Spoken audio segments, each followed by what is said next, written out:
Idiometry. Now we are going to start with a new topic. The idiometry, the analysis of gaseous mixture is called idiometry. यानी हम कोई भी gas के बारे में कोई भी इंफॉर्मेशन हम एनालिसिस कर रहे हैं उसे idiometry बोलते हैं.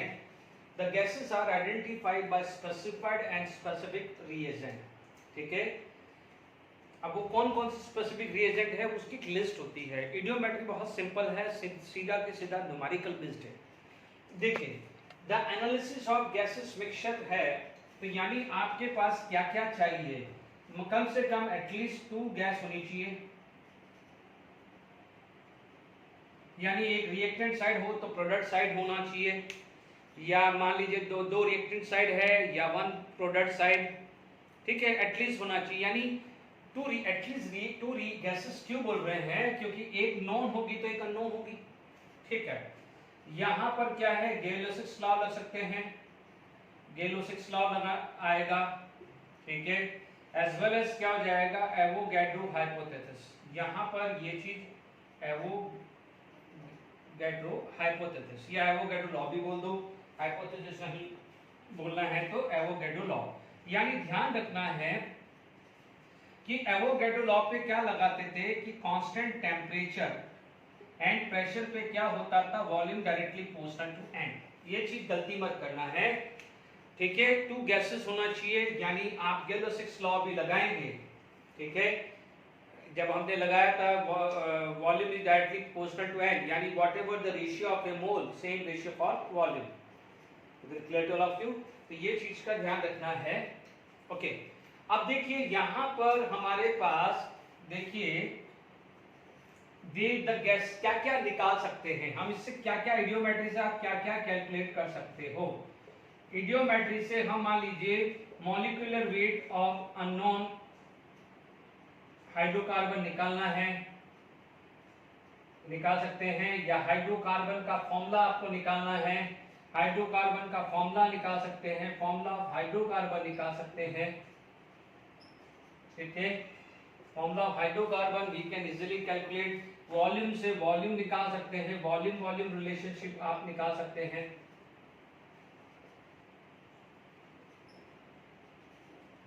वॉल्यूम वॉल्यूम रिलेशनशिप से आप काम कर सकते हैं, या कोई भी गैस है, कोई भी अननोन गैस है, उसका मॉलिक्यूलर फॉर्मूला भी आप निकाल सकते हैं. ठीक है, ज्यादातर तो ये काम आता है, ये 2 ज्यादातर इडियोमेट्री में आप वर्क कर सकते हैं. ठीक है, अब देखिए यहां पर आपको ध्यान रखना है, इडियोमेट्री में कुछ चीज आपको ध्यान रखनी पड़ेगी और कुछ नहीं है.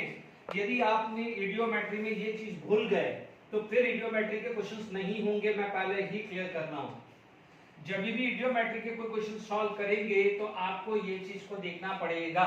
देखिए, सबसे पहले जब भी इडियोमेट्री पे जाएंगे तो देखिए क्या ध्यान रखना पड़ेगा, पॉइंट टू रिमेंबर आपको क्या करना पड़ेगा.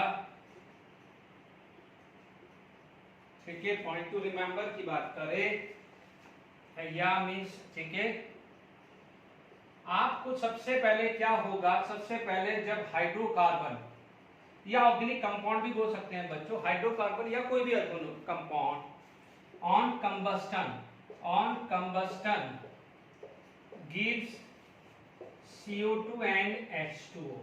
ठीक है, अब CO2 और H2O आपका आ गया है, ये चीज का ध्यान रखना है. नाइट्रोजन जनरली है, if nitrogen is present तो जनरली N2 बनता है. सल्फर है तो उसका ऑक्सीडेशन है तो सल्फर ट्राइऑक्साइड. फास्फोरस है तो P2O5, जिसका डायमर आप बोल सकते हैं 34O10. ये खासकर ध्यान रखना है. NO2 कंपाउंड है, देखिए N2 और O2 दोनों प्रोड्यूस हो रहा है, तो आप NO नहीं लिखेंगे जब तक स्पेसिफाइड नहीं किया है. If it is specified about NO formation,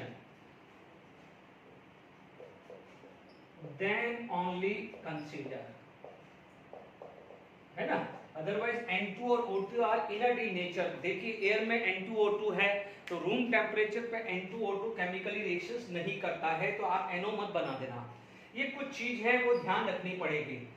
अब आप देखिए CO2 है, देखिए CO2 को प्रिडिक्शंस करना है तो CO2 कैन बी KOH डाल दीजिए। कौन CO2 को कौन आइडेंटिफाई करेगा? KOH। H2O का वॉल्यूम आइडेंटिफाई करेंगे कूलिंग के बाद। ठीक है, ये ध्यान रखना, सबसे ज्यादा 99% प्रॉब्लम इन दोनों पे आएगी कि CO2 को कौन ट्रैप करेगा? KOH। H2O कैसे निकालेंगे? कूलिंग। ये सब 99% प्रॉब्लम इन दोनों पे ही है। फिर भी मैं अदर लिस्ट लिखा देता हूं, आप ध्यान दीजिएगा। ठीक है, तो यहां पर आपके पास आ गया है। ठीक है, तो कई बार ये SO2 भी लिख सकते हैं या SO3 या SO2 दोनों भी आ सकता है। अब देखिए यहां पर आपके पास ध्यान दीजिएगा, सबसे ज्यादा जो भी प्रॉब्लम बनेगी वो CO2 और वाटर को लेके ही बनेगी, ये चीज का ध्यान रखना है। ओके, अब देखिए पॉइंट टू रिमेंबर की बात करें। ठीक है, अब मान लीजिए जो गैस लिबरेट हो रही है, गैस लिबरेट है ना, और उसको जो ट्रैप है, जो रिएजेंट आप यूज कर रहे हो वो क्या क्या है। ठीक है, यदि यहां पर गैस लिबरेट आ रही है O3, ओजोन है ना, ओजोन O3 या ऑक्सीजन। ठीक है, ओजोन ट्रैप करता है, ओजोन को ट्रैप करता है टर्पेंटाइन ऑयल और इसको करता है पायरागैलोन। जहां भी पायरोगैलोन आ जाएगा, इससे क्वेश्चंस कैसे होंगे वो मैं कराऊं, आप बेफिक्र रहिए, अभी आप लिस्ट बनाते रहिए।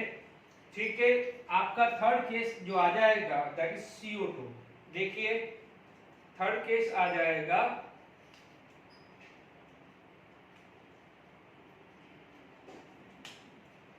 थर्ड केस क्या आता है?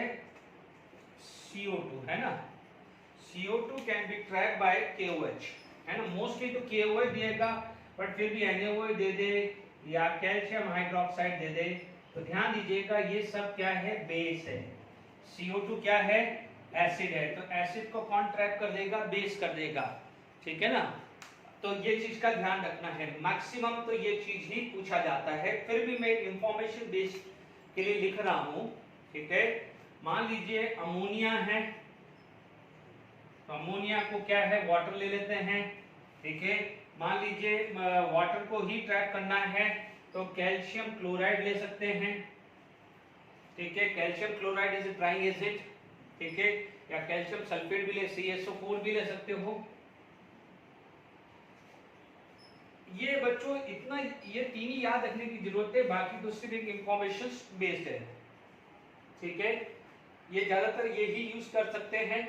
ठीक है, और तो मुझे लगता नहीं है कि जरूरत है आपको यहाँ याद रखने की। अमोनिया को वाटर है ना, H2O को क्या है? CaCl2। नाइट्रोजन क्या हो जाता है? Nitrogen it is inert in nature है। तो आई होप यहाँ तक समझ में आ गया है। अब देखिए इस पे बेस यदि कोई न्यूमेरिकल्स बनते हैं तो उसको कैसे काम करना है, मैं तीन का ही बोल रहा हूँ। और चौथा है वाटर। वाटर को एनालिसिस करा जाता है कूलिंग से। सिर्फ ये चार चीज ध्यान रखना है, बाकी सिर्फ इंफॉर्मेशन है, आपको कभी जरूरत नहीं पड़ेगी। और 99% में तो KOH और COH से ही काम चल जाएगा। ठीक है, तो अब हम इडियोमेट्री पे बात कर रहे हैं। इडियोमेट्री के यदि कोई क्वेश्चंस आप सॉल्व कर रहे हैं तो कैसे वर्क करेंगे, ध्यान से सुनिए। कि सपोज मान लीजिए इस पे क्वेश्चंस आपके पास आ गया है, मान लीजिए क्वेश्चन नंबर 1 लिया। देखिए आपसे बोला जाता है कि 15 ml of alkane on combustion will give 45 ml, Gillus's law याद रखिएगा, will give 45 ml of CO2. What is the formula? ये सबसे simple, what is the formula of alkane? यदि आपसे पूछा जाता है what is the formula of alkane, तो देखिए यहाँ पर सबसे बढ़िया, देखो ये अल्केन हो सकता है, इसकी जगह अल्कीन हो सकता है या अल्काइन हो सकता है। ठीक है, कैसे काम करना है ध्यान से सुनिए। द जनरल, जब अल्केन बोल दिया है तो वी नो दैट अल्केन का फॉर्मूला ये आता है। यदि यहीं अल्कीन होता तो ये आ जाता, और अल्काइन होता तो ये आ जाता। ध्यान रखना है, हाइड्रोकार्बन लिखता तो CHHY होता है। ठीक है, तो अपन ने लिख दिया है अल्केन लिख दिया है, पहले अल्केन वाला काम कर लेते हैं फिर चेंज करते रहेंगे। ये आया O2, ठीक है। आपको पता है hydrocarbon on combustion will give H2O और वाटर, तो ये लिक्विड और ये गैस और ये गैस है, ध्यान रखना है। अब ये चीज का खासकर ध्यान रखना है कि वाटर लिक्विड में ही लेना है जब तक कुछ स्पेसिफाइड नहीं किया है। जैसे आपको स्पेसिफाइड नहीं किया है कि on cooling there is a decrease in the volume, क्योंकि जब कूलिंग करते हैं तो कौन सी गैस लिक्विडिफाइड होगी, वाटर ही होगी। इस टाइप के न्यूमेरिकल्स में आगे आने वाला है, मैं कराने वाला हूं, ठीक है। तो CnH2n + 2O2 will give CO2 plus water. Balance कर दीजिए, यहाँ बैलेंस करेंगे तो यहाँ पर आ जाएगा NCO2, यहाँ पर आ जाएगा N+1, ठीक है। यहाँ पर ऑक्सीजन कितना आ रहा है, ऑक्सीजन कितना आ रहा है +3n+1/2, ठीक है। मेरी एडवाइस है इसको 1 मोल ही रखिए। आप बोलोगे सर आपने यहाँ पर क्या किया, 2n + n, 3n+1, तो ऑक्सीजन किस साइड है, इधर कितना है 3n+, इसलिए 3n+1 है ना ऑक्सीजन, बट O2 है इसलिए मैंने क्या करा है /2 कर दिया है। तो क्लियर, ध्यान दीजिएगा, आप कुछ भी हो जाए इसको 1 मोल ही रखेंगे, अदरवाइज कंफ्यूजन आ सकता है, ठीक है। अब देखिए यहाँ पर आपके पास 3n+1 आ गया है। अब आप गेल-ओसिक्स लॉ लगा दीजिए at constant temperature and pressure. Constant temperature and pressure में क्या बोला था, equal volume of a gas, या सॉरी एवोगाड्रो लॉ क्या था, equal volume of a gas contain equal number of moles, ठीक है। आप देखेंगे how many mole, 1 mole, how many mole, n mole, is it clear. इसीलिए मैंने 1 मोल रखा था, आसान हो जाता है।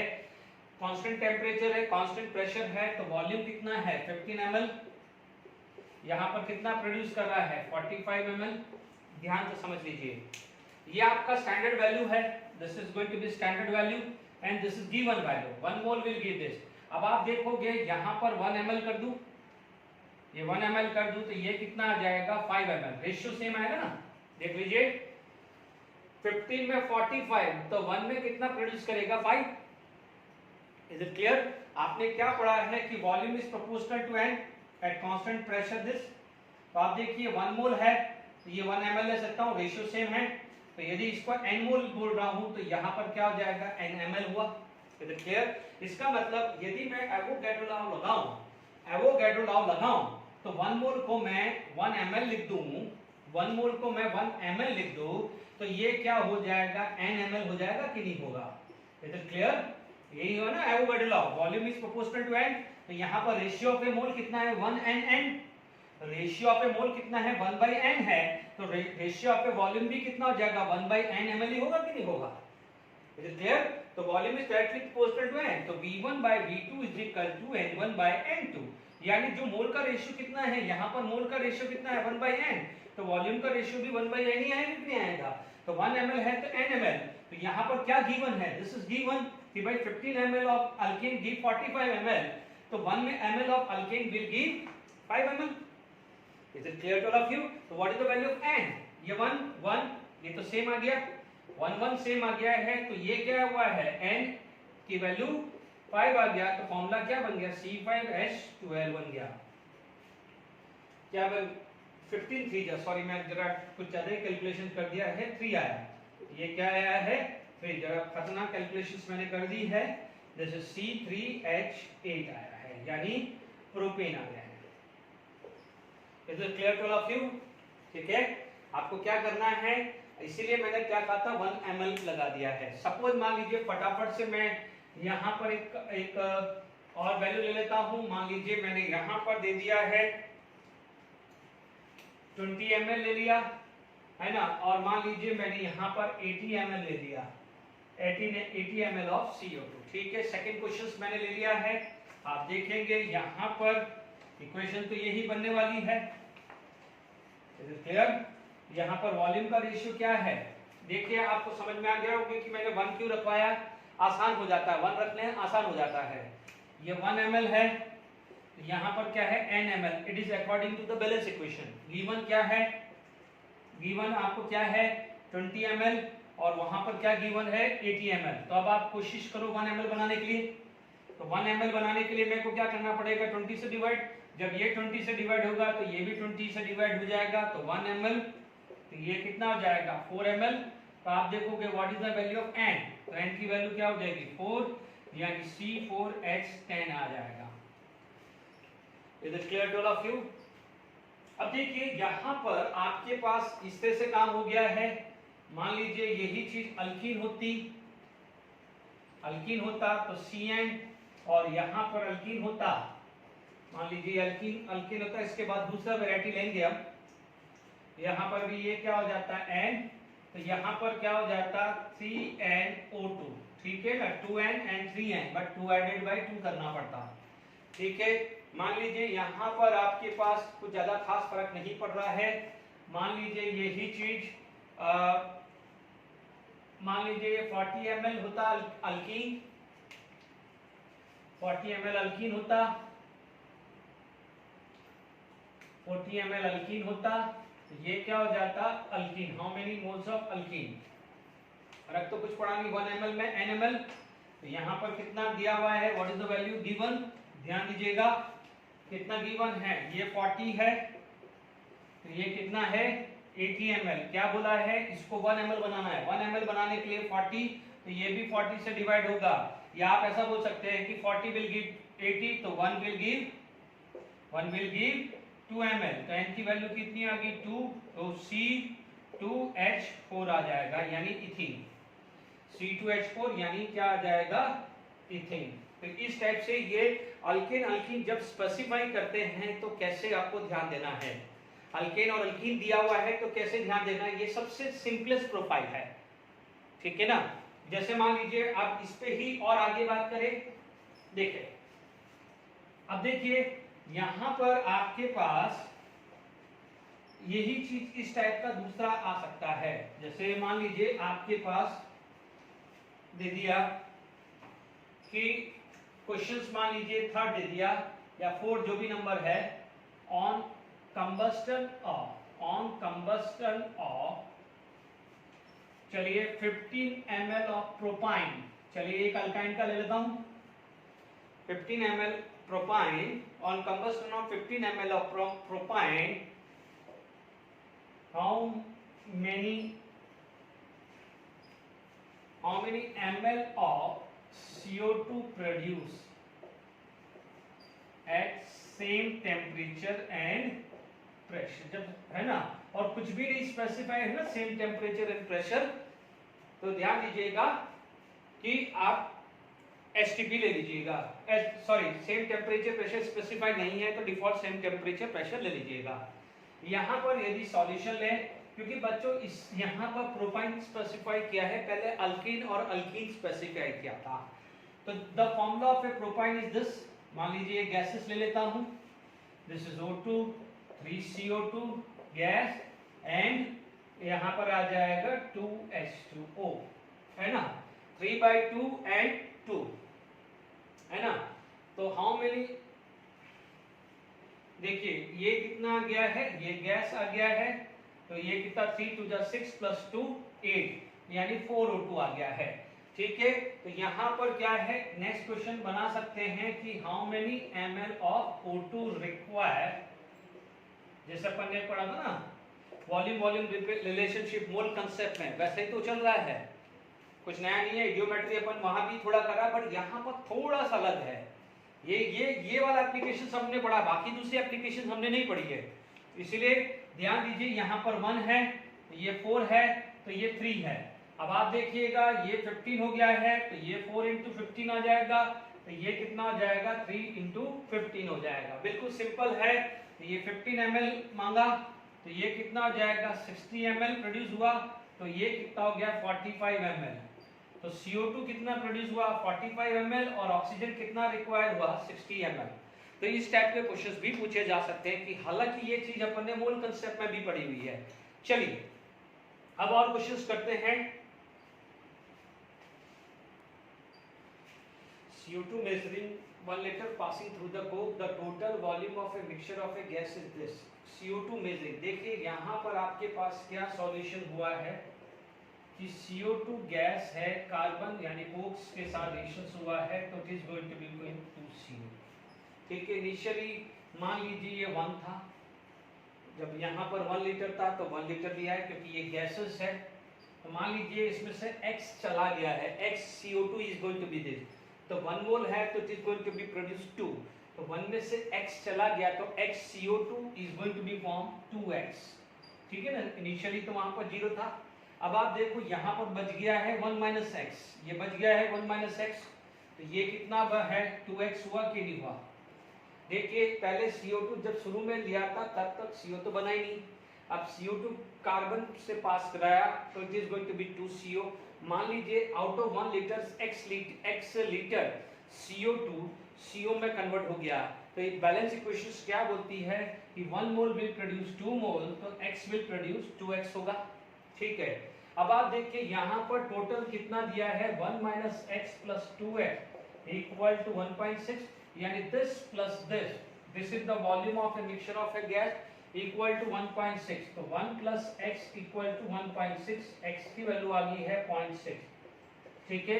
अब उसने लिखा है find the percentage conversion, conversion x हुआ है, x कन्वर्ट हुआ है, तो आप क्या बोलोगे परसेंट 0.6 हुआ है और इनिशियल कितना था 1 into 100, तो it is going to be 60%, यानी 60% CO2 कन्वर्ट हो चुका है और 40% CO2 रिमेन अनरिएक्टेड, ऐसे ही बोलेंगे 60% कन्वर्ट हुआ है, 60% कन्वर्ट हुआ है और 40% कन्वर्ट नहीं हुआ। This is the best question, ये क्वेश्चंस प्रोफाइल ज्यादातर देखने को मिलेंगे और इसमें बहुत अच्छे से दिमाग लगाइएगा। Is it clear to all of you. अब देखिए 100 ml ऑफ हाइड्रोकार्बन, जब हाइड्रोकार्बन के बारे में इंफॉर्मेशन नहीं है तो आप इसका फॉर्मूला CXHY लेंगे, ठीक है, CXHY प्लस O2। अब आप देखो जितना कार्बन था वो CO2 बन गया और जितना वाटर हाइड्रोजन था वो H2O बन गया, डन। अब बैलेंस कर दीजिए, यहाँ पर y है, यहाँ पर 2 है तो y/2 लिखना पड़ेगा। Is it clear. ऑक्सीजन का खास ध्यान रखना है, यहाँ 2x है और यहाँ पर y/2 है, बट यहाँ पर 2 मल्टीप्लाई है तो x प्लस y/4 करना पड़ेगा। चेक कर लीजिए, this is 2x and y/4 into 2, y/2 आएगा, यहाँ पर y/2 है। बैलेंस देख लीजिए, बैलेंस देख लीजिए। अब देखिए यहाँ पर एक इंटरेस्टिंग चीज बनने वाली है।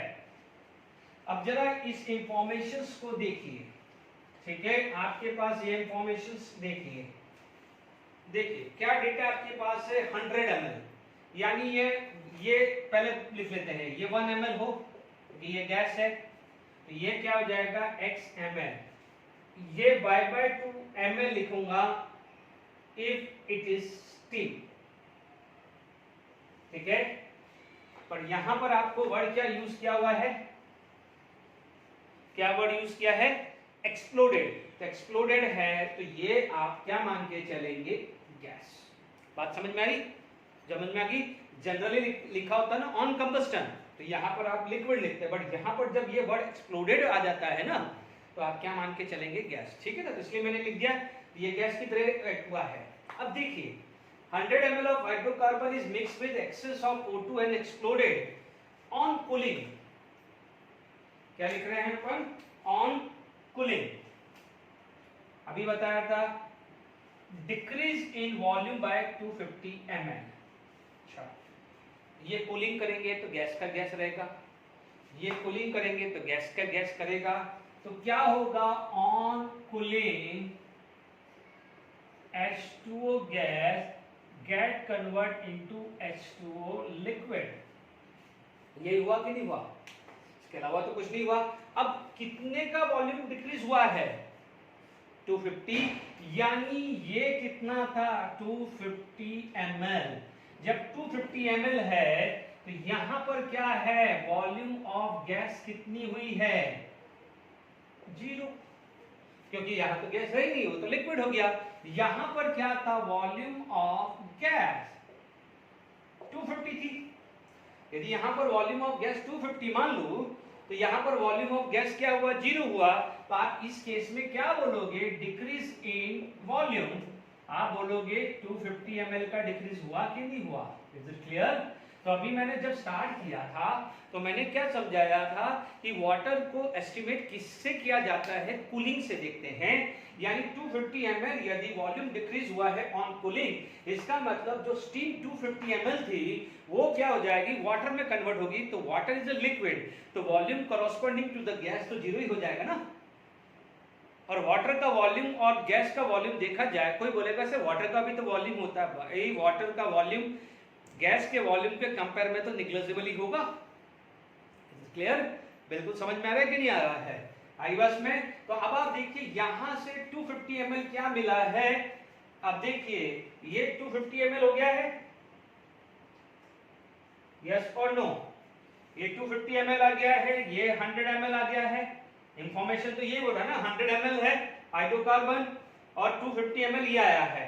अब आप देखिए यहां पर क्या है, रिमेनिंग गैस। अब जो है रिमेनिंग गैस कौन बच गई, हो सकता है ये ऑक्सीजन भी बची हुई हो, क्योंकि यहाँ एक्सेस ऑक्सीजन लिखा है ना, एक्सेस ऑक्सीजन है, ये खत्म हो चुका है, ये था, ये था, ये था, तीन चीज थी। अब आप देखो 250 ml कूलिंग हुई, ये हुई, अब बची कौन, ये और ये बची, यस और नो। अब क्या लिखा है कि remaining gas when pass through cuvette there further decrease in 350 ml। यानी अभी आप देखेंगे सेकंड फेज में क्या बचा है, सेकंड फेज में क्या था, रिमेनिंग गैस क्या थी आपके पास,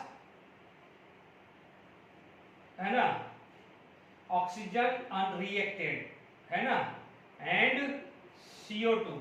अब ये किससे पास हुई, KOH से, किससे पास हुई, KOH से। ये पहला क्वेश्चन है, इसमें बता रहा हूं, बाकी तो फटाफट हो जाएगा। आप देखेंगे CO2 KOH, याद है ना, K2CO3 बनता है ना, acid when combined with the base are going to be form salt, पढ़ा होगा ना इनिशियल क्लासेस में। तो यानी ये चीज कौन लेके चला गया है, CO2 का, क्योंकि ये पता है ये क्या बना देगा, सॉल्ट बना देगा, इसका मतलब गैस तो खत्म। तो इसका मतलब यहां पर कितना वॉल्यूम हुआ है, डिक्रीज इन वॉल्यूम बाय कितना है, 300 ml, 300 ml। इसका मतलब वॉल्यूम ऑफ CO2 कितना था, 300 ml। अब आप देखो, अब समझ जाना, जितना अभी मैंने बिल्कुल समझाया है, अब आप इतना टाइम तो आप एग्जाम में नहीं लगाओगे, आपको तो ये क्वेश्चन दिया होगा, फटाफट से सॉल्व करना है। कूलिंग करने पे जितना डिक्रीज हो रहा है, कूलिंग करने पे जितना डिक्रीज हो रहा है वो वाटर का वॉल्यूम है, और KOH पास करने पे जितना डिक्रीज हो रहा है वो CO2 का वॉल्यूम है। इससे ज्यादा नहीं सोचना, बेसिक्स आपके सामने समझा दिया है, ठीक है।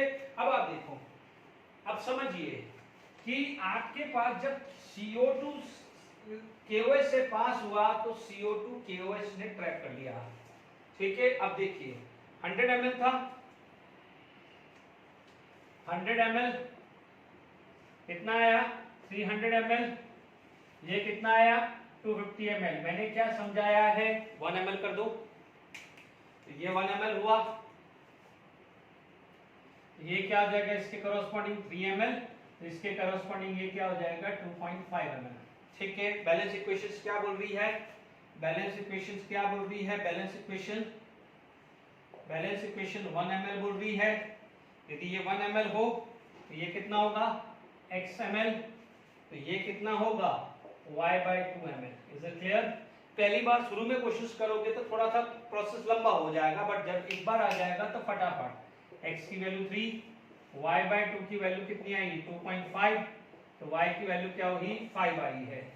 Is it clear to all of you, y की वैल्यू क्या हो गई है 5 आ गई है। आई होप समझ में आ गया है, y की वैल्यू क्या है 5, ठीक है, ठीक है ना, y की वैल्यू 5 आई। अब कोई बच्चा बोलेगा, ठीक है ना, y की वैल्यू क्या आ गई 5 आ गई, तो अपना फॉर्मूला क्या बन गया है C3H5, ठीक है। अब कोई बच्चा बोलेगा कि सर ऐसा तो कभी जिंदगी में फॉर्मूला ही नहीं पढ़ा है आपने, तो है, तो बच्चों नो डाउट इसे हम क्या बोल सकते हैं एम्पिरिकल फॉर्मूला, है ना। यदि ये वैल्यू 6 आ गई होती तो C3H6 is the molecular formula. तो फिर यदि आपसे पूछ लिया जाता है मॉलिक्यूलर फॉर्मूला, तो आप मॉलिक्यूलर फॉर्मूला ये लिख दीजिए, ठीक है ना। और कोई बच्चा ये बोलना मत कि सर दोनों ही दिया हुआ है, दोनों में से एक ही दिया होगा ऑप्शन में, 99% तो ये देगा क्योंकि this is the correct formula, क्योंकि ये तो इंपेरिकल फॉर्मूला बन जाता है। इधर क्लियर। कभी भी इस तरह से आपके पास आ जाए ना, तो अल्कीन को या अल्काइन या अल्काइन को सेटिस्फाइड नहीं कर रहा है तो उसका डबल कर दीजिए। ठीक है, ये समझ में आ गया है। एक और क्वेश्चन इसी के अंदर मैं डाल देता हूं, डेटा क्वेश्चन देखता हूं, यही क्वेश्चन है। ठीक है, यहां पर चलिए अब मैं क्या करता हूं, यहां पर मान लीजिए 16 ml ऑफ हाइड्रोकार्बन डाल देता हूं, और यहां पर या मान लीजिए ये 15 ml ले लेता हूं, यहां पर मान लीजिए 45 ml ले लेता हूं, और यहां पर मैं 45 ml ले लेता हूं। ठीक है, अब देखिए यहां पर कितना था, यही देखिए, देखिए यहां पर ये कितना हुआ है 15 ml, ये कितना हो गया है 45 ml, ये कितना हो गया है 45 ml। Is it clear? 45 ml हो गया है। इसका मतलब आप फटाफट से देख के पता कर लीजिए, 1 ml के रेस्पेक्ट में निकाल दीजिए। ये 1 ml, तो ये 3 ml, और ये कितना हो जाएगा 3 ml। Is it clear? तो आप x की वैल्यू कितनी आ गई है, 1 ml में x ml था, और यहाँ पर क्या था y/2 ml, तो x की वैल्यू क्या होगी 3, और y/2 की वैल्यू 3, तो y की वैल्यू कितनी होगी 6, तो C3H6 फॉर्मूला हो गया। ये करेक्ट फॉर्मूला है, इसलिए इसको डायमराइजेशन करने की जरूरत नहीं है। ठीक है ना। यदि यहाँ पर H ऑड आता है तो डायमर कर देना है ना, इवन आता है तो कोई ना कोई अल्केन अल्कीन अल्काइन में आ ही जाएगा। ये भी क्लियर हो गया। तो आप देख लीजिए 15 ml में कैसे अपन को करना है, कुछ फर्क नहीं है, पहली बार में टाइम लगा, अदरवाइज तो देखो जो कूलिंग करने पे डिक्रीज हो रहा है वो वाटर है, और जो ये आ रहा है तो आपके पास ये सिचुएशन आ गई है। ठीक है, मान लीजिए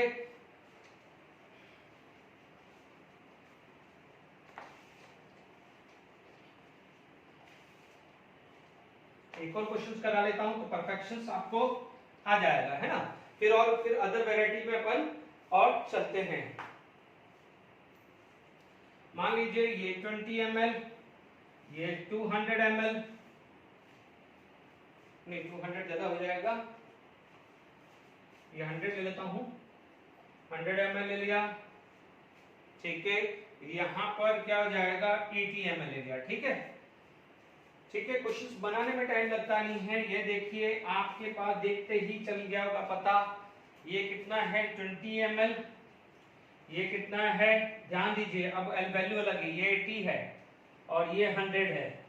इज इट क्लियर? तो आप देखिएगा 20, 80, 100। अब तो फटाफट आना चाहिए 1 ml, तो ये 4 ml, तो ये कितना हो गया है 5 ml, तो x की वैल्यू 4 आ गई, तो y/2 की वैल्यू कितनी होगी 5, तो y की वैल्यू 10, तो C4H10। कितना फटाफट हो रहा है। ठीक है, चलिए और क्वेश्चंस कराता हूं मैं। 10 ml of gaseous hydrocarbon were burnt completely in 80 ml of oxygen at NTP. The remaining gas occupied 10 ml at NTP. The volume become 50 ml on treatment with KOH. NTP है यानी सेम टेम्परेचर प्रेशर। ठीक है, ढंग से समझना, बहुत अच्छा numerical है, बहुत वेरी इंपॉर्टेंट न्यूमेरिकल्स। देखिए CXHY plus X plus Y/4 O2 will give X CO2 plus Y/2 H2O। Balance करा चुका हूँ, लिखा चुका हूँ। ठीक है, ये बैलेंस इक्वेशन अपन कर चुके हैं शुरुआत में ही। अब देखिए 10 ml है और 80 ml। ठीक है, ये 10 ml है और ये 80 ml है। ओके, तो 10 ml of gases were this. Okay, अब देखिए यहां पर आपके पास क्या है 80 ml आपको ऑक्सीजन है। क्या है? ऑक्सीजन है। अब समझिएगा इसमें, अब आप देखिएगा कि the remaining gas occupied 70 ml। इसका मतलब क्या हुआ है, ढंग से समझ लीजिएगा कि यहां पर क्या है, volume of oxygen unreacted plus volume of CO2 produce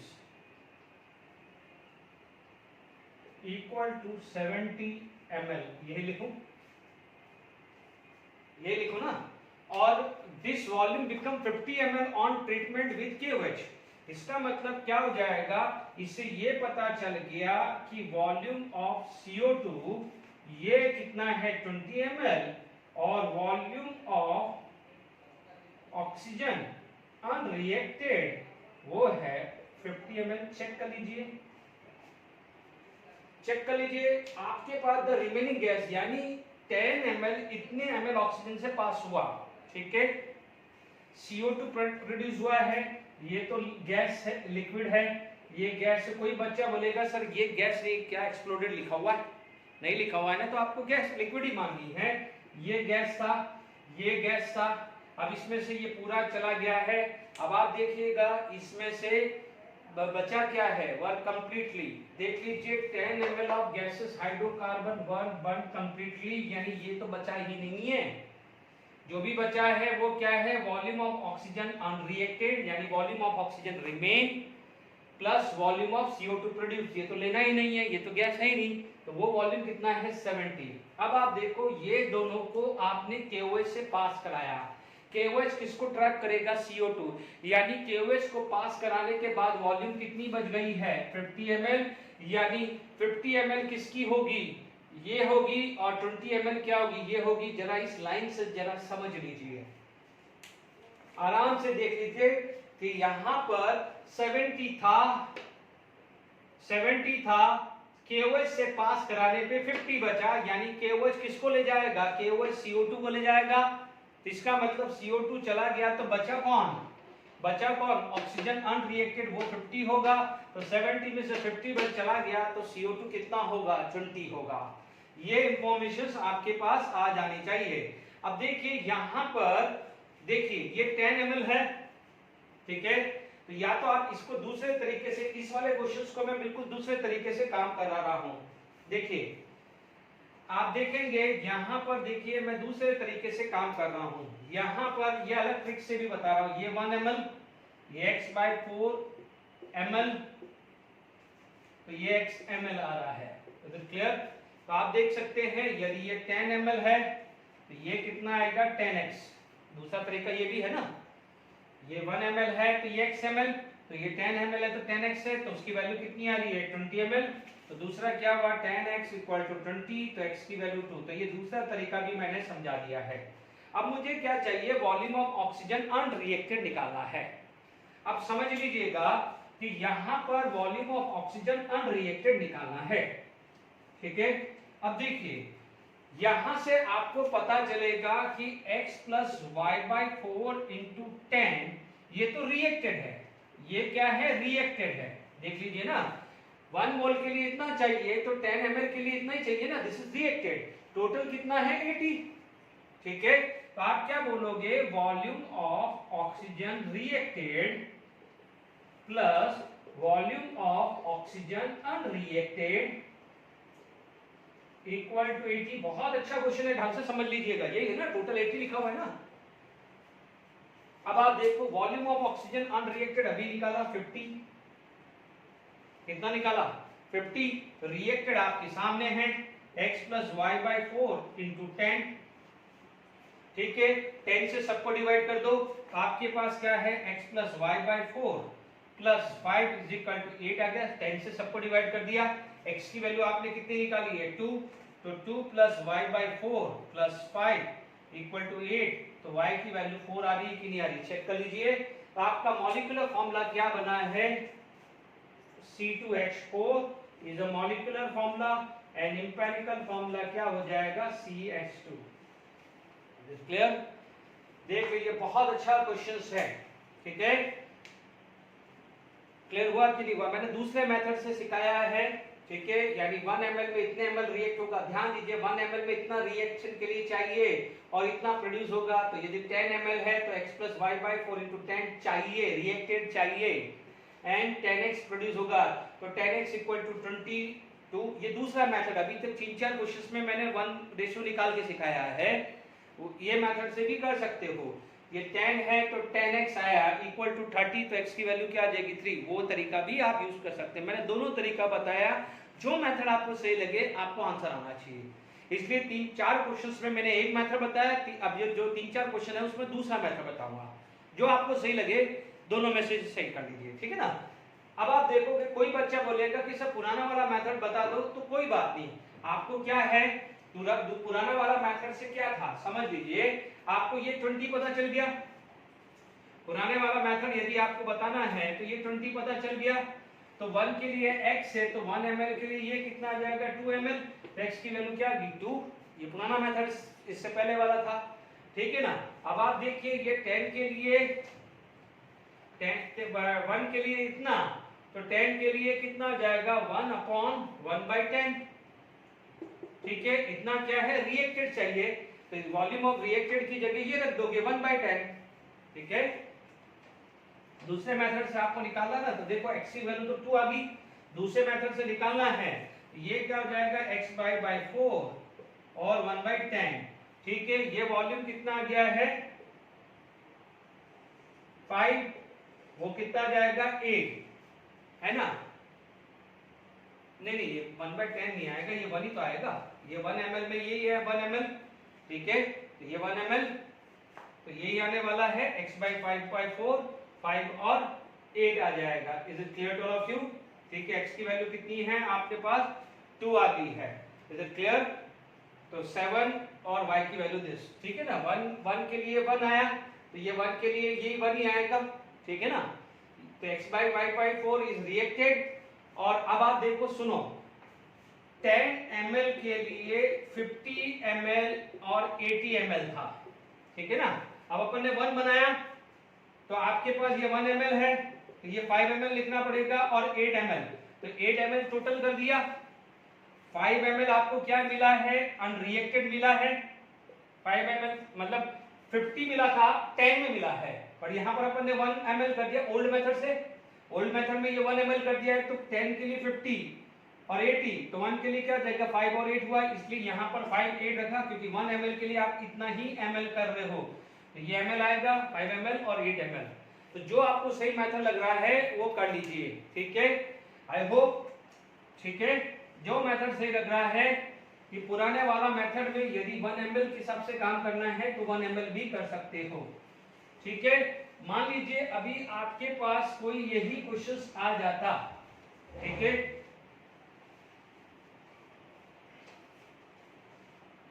मान लीजिए मेरे पास कोई क्वेश्चंस ऐसा आ गया कि CxHy plus x plus 5/4 O2 will give HCO2 plus y/2 H2O। अब मैं क्या बोलता हूं कि volume of hydrocarbon, volume of hydrocarbon यदि मैं 1 मान लूं, तो वॉल्यूम ऑफ ऑक्सीजन जो है मान लीजिए वो 6 आ गया, और वॉल्यूम ऑफ CO2 प्रोड्यूस वो मान लीजिए 4 आ गया, और आपसे पूछा जाए what is the formula of CxHy, यानी इन तीनों का रेशियो 1:6:4 है, लेट इट बी। तो आप देखेंगे यहां पर ये 1 है, तो ये x plus y/4 आएगा, तो ये क्या हो जाएगा x, तो यहां पर x की वैल्यू क्या हो जाएगी 4 आ जाएगी। देख लीजिए डायरेक्ट ही आ रहा है x की वैल्यू 4, ठीक है ना। यहां पर रेशियो कितना है 1, दिस एंड दिस, तो यहां पर ये भी 1 आया, तो x की वैल्यू 4 आ जाएगी। तो ये वैल्यू कितनी आ जाएगी x plus y/4 is equal to 6 आ जाएगी ना। This value should be equal to this and this should be equal to this, क्योंकि ये रेशियो किसमें है 1 पे है ना। तो ये कितना हुआ 4 plus y/4 is equal to 6, तो y की वैल्यू क्या होगी 8, तो आपको फॉर्मूला क्या बन जाएगा C4H8। तो ये क्वेश्चंस भी बन सकता है। चलिए आगे और क्वेश्चंस करते हैं। A gaseous mixture containing CO, CH4 and N2 has total volume 40 ml. This gaseous mixture is exploded with excess oxygen on cooling, decrease in volume by 30 ml and further decrease by 30 ml when mixture pass through। मजा आ गया, ठीक है।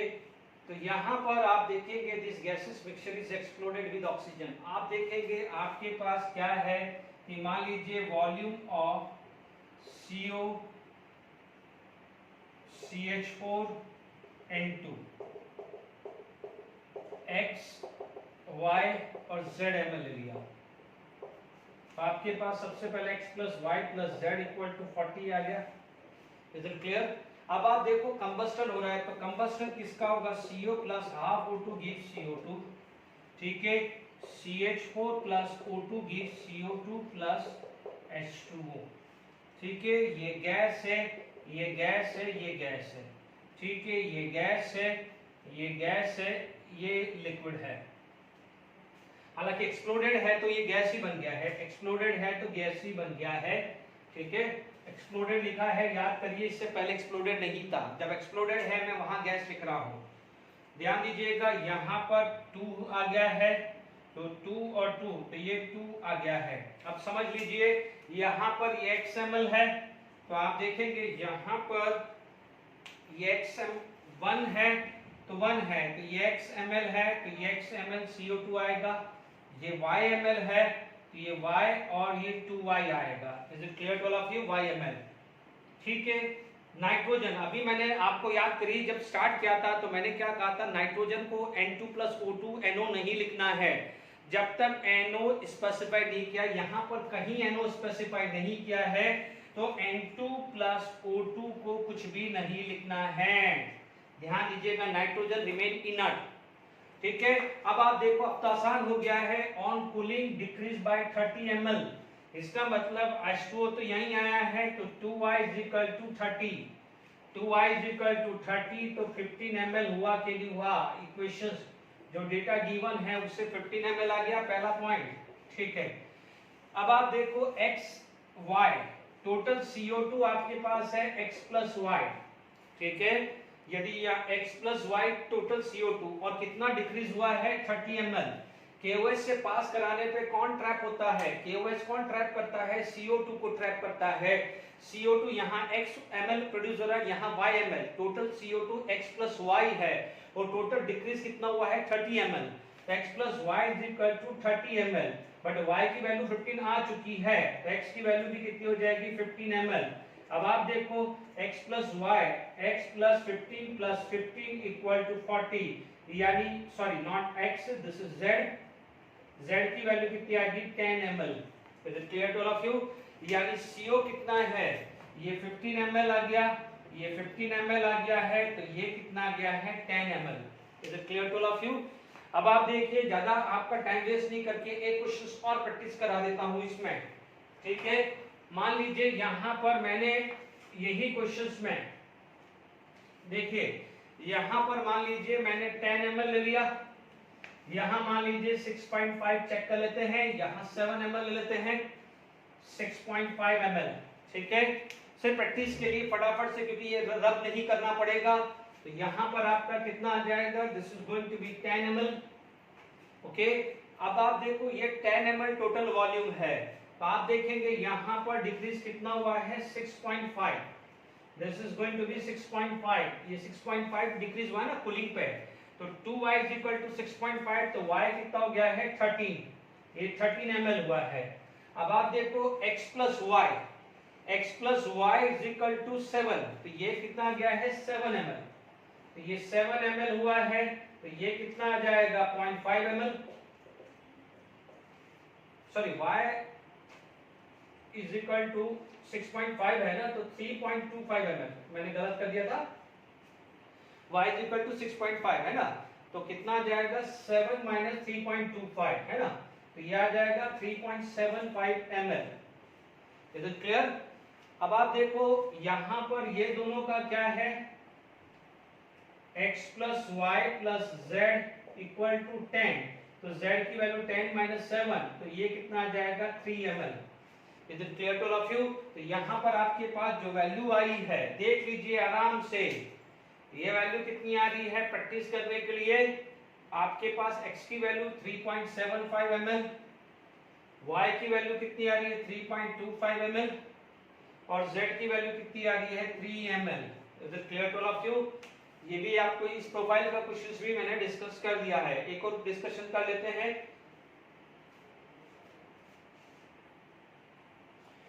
200 ml of a mixture of a CO, CO2 and N2, CO, CO2 and N2, ठीक है। On complete combustion is just sufficient amount of O2 show contraction of 40 ml। ध्यान दीजिए ये A है, ये B ml या C ml मान लो, है ना।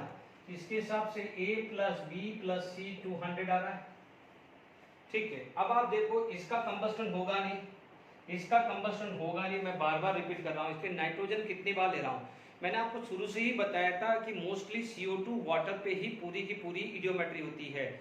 ज़्यादा कभी कभी O3 या O2 का दे देता है, ठीक है ना, टर्पेटाइल या पैरागोनल, ठीक है ना। यदि यहाँ पर पैरागोनल को भी यूज कभी कर सकते हैं, ठीक है।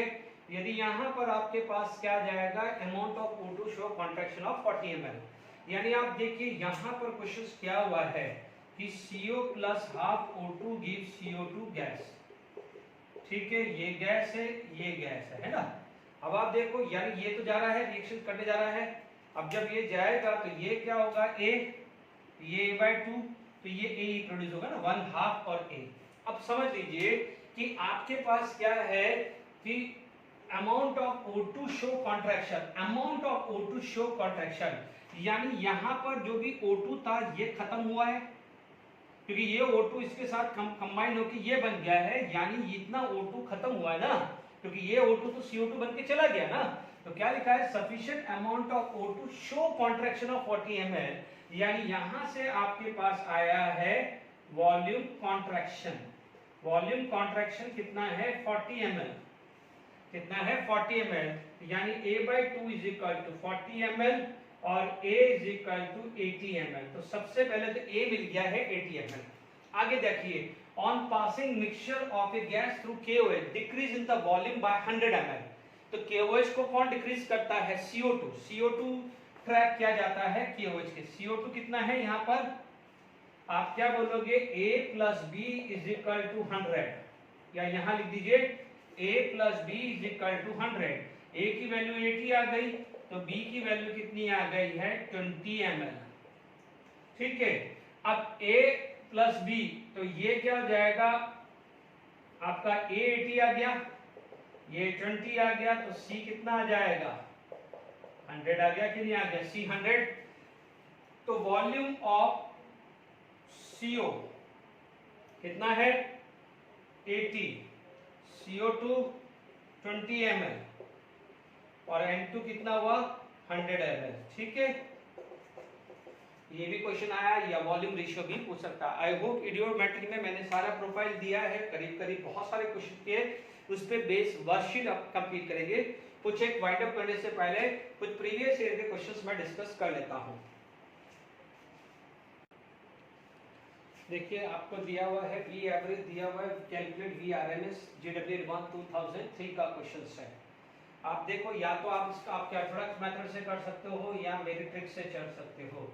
हमने पढ़ा था, राम पढ़ा था, तो URMS अपॉन U एवरेज, लगभग इसको 1 मानूं तो ये 0.92 आ जाता था, ठीक है। तो URMS कितना आ जाएगा, URMS is equal to 400 upon 0.92 आएगा, 400 अपॉन 0.92 आएगा। Is it clear. कैलकुलेशन इतना कोई बड़ी बात नहीं, बट टाइम बचे इसलिए मैं कैलकुलेटर यूज कर रहा हूँ। ये वैल्यू आ रही है 434.78 यूनिट, चेक कर लीजिए मीटर पर सेकंड। JW1 2003 का कितना आसान क्वेश्चन है। अब आप देखिए इस तरह का डेरिवेशन अपन ने लास्ट लेक्चर में भी पढ़ा था, ठीक है। लास्ट लेक्चर में क्या पढ़ा था, ये चीज पढ़ी थी। देखिए हमने क्या पढ़ा था, काइनेटिक एनर्जी, ठीक है, जो भी है हाफ m या मॉलिक्यूलर मास, नॉट m आएगा, मॉलिक्यूलर मास आएगा, ठीक है। It is equal to m URMS square, पढ़ा था। अब देखो काइनेटिक एनर्जी को अपन ने क्या लिखा है, E लिखा है, हाफ m URMS स्क्वायर। तो क्या हुआ, it implies that URMS is equal to 2E/m। Can you imagine, ये क्वेश्चन IIT एडवांस का क्वेश्चन है। मैंने जब लास्ट लेक्चर समझाया था तो मैंने कहा था इस टाइप का IIT एडवांस में क्वेश्चन आया है, तो आप चेक कर लीजिए। JW1 2004 का क्वेश्चन है। Is it clear to all of you. बिल्कुल सीधा है, कोई ज्यादा दिमाग लगाने का नहीं है। इसीलिए लास्ट लेक्चर पे अपन ने डेरिवेशंस और उस पे वर्क किया था, फिर भी कर पाए थे। देखिए यहाँ पर VRMS of x2, and VMP की बात आ रही है। फटाफट से फॉर्मूला लिख दो, VRMS equal to √3RT/m and VMP क्या होता है, √2RT/m। ठीक है, यहाँ पर x का जो है VRMS और VMP दोनों का सेम है, तो पहले अपन वैल्यू लिख देते हैं, 3 रखें, R की वैल्यू एस सच रखे 400, मॉलिक्यूलर मास कितना है 40, इस वाले का क्या है आपका क्या है 2 इंटू R और 60 है, टेम्परेचर 60, मॉलिक्यूलर मास Y का मुझे निकालना है, यही है ना, देख लीजिए अब दोनों सेम है, तो आप क्या बोलोगे 3R इंटू, देखो ये 40 से ये करा तो ये कितना आ जाएगा 30 ले लेता हूँ, 30R, ठीक है 30R ले लेता हूँ, ठीक है ना, ये 10 इंटू 3 30, इधर कितना आ जाएगा 120R अपॉन my, ठीक है, यानी molecular mass of y, square root हटा दो तो 30R is equal to 120R upon my is equal to R से R कैंसिल, तो my की वैल्यू भी कितनी आ रही है 40, दोनों का मॉलिक्यूलर मास क्या आ रहा है सेम आ रहा है। Is it clear to all of you, check कर लीजिएगा, दोनों का मॉलिक्यूलर मास क्या आ रहा है सेम आ रहा है। Is it clear to all of you,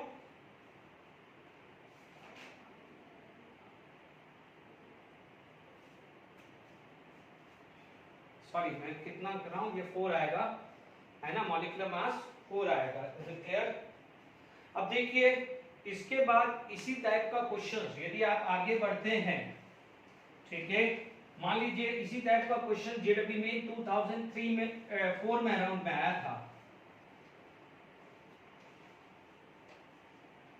देखिए एक क्वेश्चन आया था कि एवरेज काइनेटिक एनर्जी का ratio, average kinetic energy ratio at 20 degree Celsius and 40 degree Celsius, इस टाइप का क्वेश्चन शायद जेडब्ल्यू मेंस में था 2004 या 3 ऐसा कुछ था, है ना, चेक देख लेना, है ना। देखिए kinetic energy, average kinetic energy क्या था 3/2 kT था, इसका मतलब kinetic energy 1 upon kinetic energy 2 है ना, it is equal to T1/T2, ये वैल्यू कितनी आएगी 20 यानी 293/40 यानी 303 आएगा, तो ये ऑप्शन के हिसाब से अपन को चेक कर लेने का है। दूसरा क्वेश्चन क्या था, VRMS V एवरेज का था, देखिए VRMS V एवरेज था, ये क्या था जेडब्ल्यू में, ये तो रिसेंटली, ये तो मैं कंफर्म हूं जेडब्ल्यू में 2013 का क्वेश्चन है।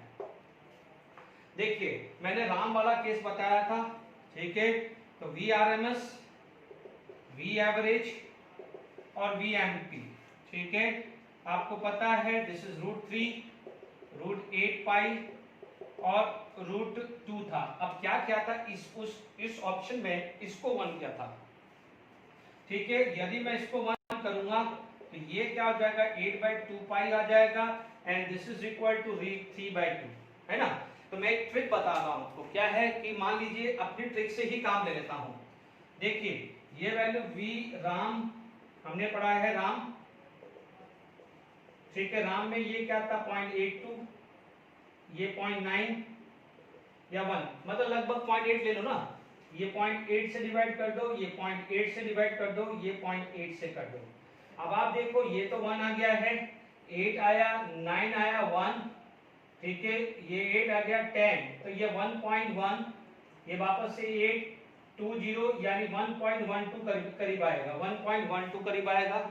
अब आप देखो ये 8 और 10, ये 1 तो ये 2, तो ये 1.2, तो ये कितना आया 16, ये 4 तो 8.5, लगभग ये आएगा 1.25 के आसपास, चेक कर लीजिएगा। और आप उनको पता है VRMS is greater than V average greater than VMP, उससे भी क्लियर हो जाएगा, जरूरी नहीं है कि आप ये न्यूमेरिकल वैल्यू देखें, आप ये भी देखोगे R greater than A greater than M, उससे भी पता चल जाएगा। Gram of oxygen at 300 kelvin, क्योंकि इस टाइप का क्वेश्चन नहीं किया है इसलिए एकदम मुझे क्लिक हुआ, ठीक है, तो आप क्या बोलोगे, ध्यान दीजिएगा, kinetic energy is equal to 3/2 nRT करना है, ठीक है, 3/2, मास कितना दिया है 8, मॉलिक्यूलर में 38, 8.314 लेना है, टेम्परेचर 300 लेना है। Is it clear to all of you, यहाँ पर आपके पास कितना आ गया है ये आ गया है 3 into 8 into 8.314 into 300 divided by 64। ये वैल्यू आ रही है 935.325 जूल आएगा। Is it clear to all of you? तो ये कई बार क्वेश्चंस आपसे ऐसा भी आ सकता है या आपसे पूछा जाए, ठीक है, तो ये काइनेटिक एनर्जी आपसे पूछा भी जा सकता है, ठीक है। तो काइनेटिक एनर्जी पे भी ये क्लियर हो गया, ठीक है। मान लीजिए आपके पास रेशियो आ गया कि calculate VRMS of oxygen at 300 kelvin या ratio of VRMS and VMP of nitrogen at 900 kelvin या हाइड्रोजन ले लें, ठीक है। तो ध्यान दीजिएगा यहां पर VRMS है, फर्क कुछ नहीं पड़ने वाला है, फर्क कुछ नहीं पड़ने वाला है, ठीक है। ध्यान दीजिएगा यहां पर 3/2 आएगा क्योंकि VRMS is 3RT by this, ये 2RT बाय दिस, ये T1 M1 आएगा और यहाँ आएगा T2 और N2 आएगा। इस टाइप का क्वेश्चन भी आ सकता है। V एवरेज होता तो यहाँ 8 और पाई ऊपर चला जाता, ठीक है बच्चों ध्यान रखिएगा। यहाँ पर आपके पास 3 आया, टेम्परेचर 300, ऑक्सीजन का मॉलिक्यूलर मास 32, यहाँ टेम्परेचर कितना है 900 और कितना है 2 और ये 2 आ गया। Is it clear? ये 2 से 2 कैंसिल, ओके, 300 ये कैंसिल, 900 कैंसिल, तो ये 1/32, 1/32 का मतलब 1/4√2, 4√2 क्योंकि 16 का स्क्वायर 4√2 आ सकता है। अब इसको आगे सॉल्व कर सकते हो तो आप बोलोगे √2/8 आ जाएगा mathematically, it is 1.414/8। Is it clear? है ना, √2 को मैंने मल्टीप्लाई ऊपर नीचे कर दिया तो यही आने वाला है, 8 1 जा 8, ठीक है, 61, तो ये लगभग क्या हो जाएगा, 8 9 जा 63 होता है, सॉरी नॉट 9 जा, मैं कहाँ बोल रहा हूँ, 8 9 जा 72 होता है, ठीक है। तो यहाँ पर 61 है तो 8 8 जा 64 है, तो क्या है 7 के आसपास ले लें, है ना, 56 तो 54, तो लगभग 0.177 के आसपास आ जाएगा। तो इस टाइप से क्वेश्चंस भी पूछे जा सकते हैं, ठीक है। मेरे को एकदम जाते एकदम याद आ गया, 1-2 क्वेश्चंस और मैंने आपको करवा दिए, ठीक है। अब finally wind up the things. Thank you very much for today lecture.